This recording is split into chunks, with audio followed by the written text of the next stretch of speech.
Did you ever go 4 for 25? Yeah, a lot of times. Did you? Drained your energy, doesn't it? Yeah. Yeah. I mean, I thought we had a good practice yesterday. Had a good walkthrough today. We just didn't make any shots. You don't make shots, you put your head down. You make shots, you play harder. They made shots, we didn't make any shots.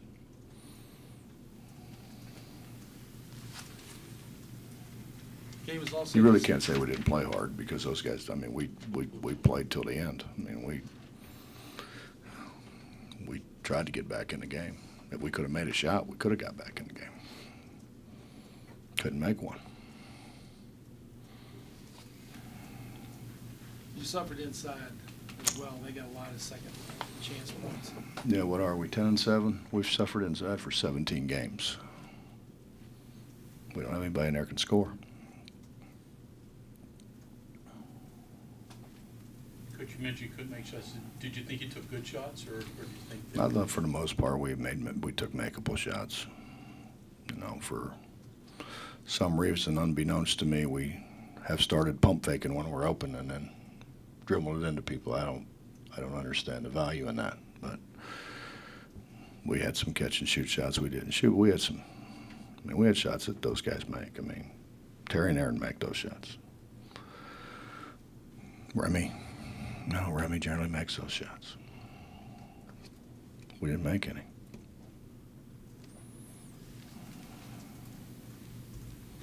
Coach, how about containing some of their big guys, some pick and rolls? Obviously, they had a lot of dunks near the basket. Just talk about, I guess, Ridley and what you guys were trying to do to slow him down. Trying to stay between him and the basket, and we didn't do a very good job. And Devin had a little bit of the flu, or a lot of the flu, I don't know. So he wasn't very good, and when he's not very good, then we're not very good in there.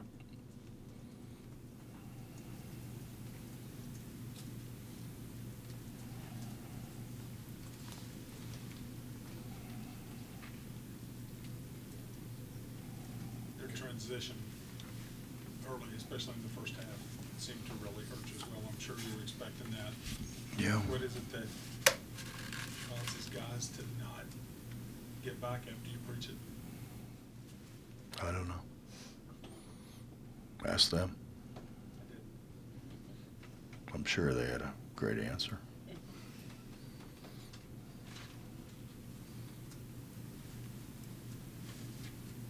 Coach, you talked about 4 for 25, and Juwan said he thinks sometimes they rely too much on the 3-point. Do you feel that way?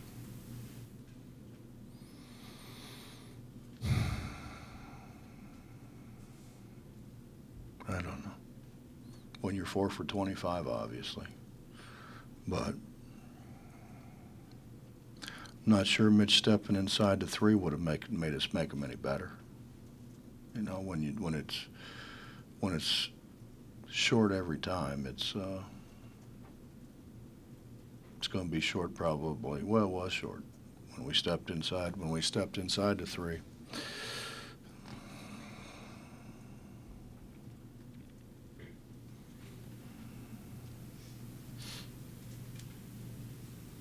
Possible when you're shooting the ball short that didn't have any legs for the game, maybe. You know, I'm sure. But, you know, Bob, we didn't go very long yesterday. I mean, we were here, but, you know, you watch a lot of film, you walk through stuff, you know, you don't. I would venture to say they weren't on their feet more than an hour. So, and they were bouncy. I mean, they really were. I don't think so. Maybe. I don't think so. Devin wasn't very good. You know, he had the flu, but the rest of them were bouncy. Maybe. I don't know. I don't. I tell them all the time, though, Bob. You know, what I kind of get a kick out of is that they all want to play in the NBA, And as we know, they play 86 games in the NBA, and if you play the playoffs, you play 100 games. And then those guys, when they get done, they go run on the treadmill to make sure that they're on shape after they've played 40-some minutes. And they fly from city to city. You know, they don't. It's not like they play at home. They don't play at home and then have a day off and play at home very often. They do sometimes, but they all want to do that. But by God, this is hard. I mean, when our season's over, they haven't reached the All-Star break. You know, and they're we're talking about 30-some-year-old guys in a lot of instances. So. Well, you know, I tell you, and the game's faster too, by the way. It's longer and it's faster than this game is. So, you know, I if they can't do this, I don't think they're going to play in the NBA. Probably, I think maybe they ought to change their course. You know, get a new avocation, because that ain't going to work for them.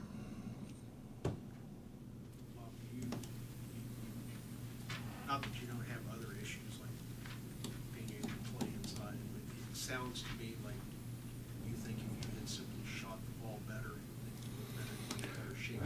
Dave, we've got to shoot the ball. We don't. I'm not lying to you. We don't guard. We don't guard the way we've guarded in the past. We don't.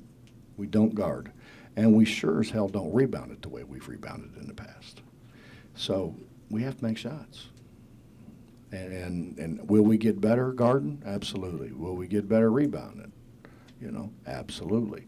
But you know, it's like I continue to tell you. You know, Deshaun as a sophomore didn't. I mean, he didn't play every play now.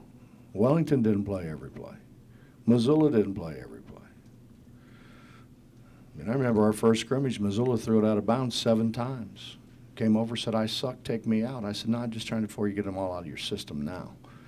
Just keep throwing it out of bounds, get it all out of your system now." You know, we're freshmen and sophomores. I mean, I understand they're freshmen and sophomores too. They made shots today, we didn't. If in fact it is just you need to get them to shoot better, and I don't know, it is midway through the season now when you're not shooting the ball well and you keep shooting every day. Is this one of those days where maybe on a day off you lock the doors and don't let them in just to get them away from it?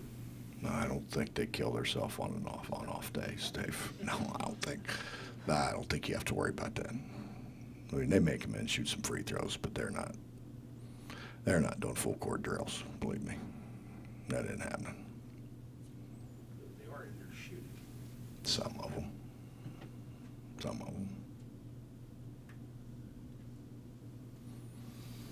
It's not like watching Kevin Jones in the summer go through his shooting drills. It's not like watching Deshaun go through his shooting drills in the summer, or Alex Ruoff for that matter. They're professionals, so they understand. Do you have any explanation on what Harris is going through? Not only shooting, but maybe he picked up that silly second foul with no chance to stop the guy. I didn't think that was a foul. Wow, that's a good block. Those used to be good blocks. I don't know, Bob. I wouldn't tell him not to try and make that play, you know. I mean, I don't want him foul, obviously, but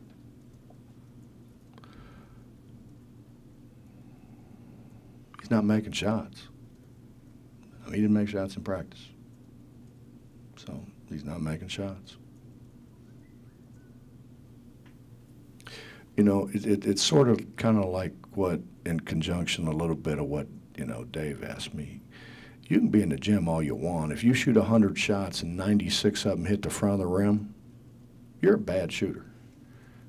You know? And if you're dumb enough to shoot 100 and have 96 of them hit the front of the rim and not change something, you're not very smart either. You know, so I'm not worried about guys being in the gym. That doesn't. Be nice if, you know, it's neuromuscular integration. You know, there's a reason why the same guy shoots the ball off the front of the rim every time. That's what he's ingrained in his neuromuscular pattern. It's hard to break. It's harder to break than it is to start. Bob, to close the first half, Texas won a 16-2 run. Rick said that was probably the best his team's played this year. What did Yeah, you- we had Aaron and Terry on the bench. That's how it all started. Aaron got 2 fouls, and we took him out, and Terry said he was tired. And so we don't score very good with those guys on the bench. Obviously, we don't guard very good either, but we don't score very good with those guys on the bench. Well, going back to Aaron, he says he thinks he's doing something wrong, which probably speaks to what you're talking about there. But can a guy who is going as well as he was going, can that just come unwound and then he's doing something wrong, or is it just a rough stretch for him? He's got to eventually get on the other side of it. Mike, when you watch professionals, they work incredibly hard at doing the same thing every time. Incredibly hard at doing the same thing every time. So their shot doesn't change. Their neuromuscular pattern doesn't change. And that's why they're so consistent. Is because it never changes. I mean, do they have some days that don't go in? Sure, everybody does. You know, there's that video out with Jerry. Yeah. What did he say? He did it so much. It's ingrained in a neuromuscular pattern, but he did it right every time. He didn't shoot it one way one time and another way the next time. That's the struggle. That's probably the reason to lock them out of the gym, is they're probably not doing it right.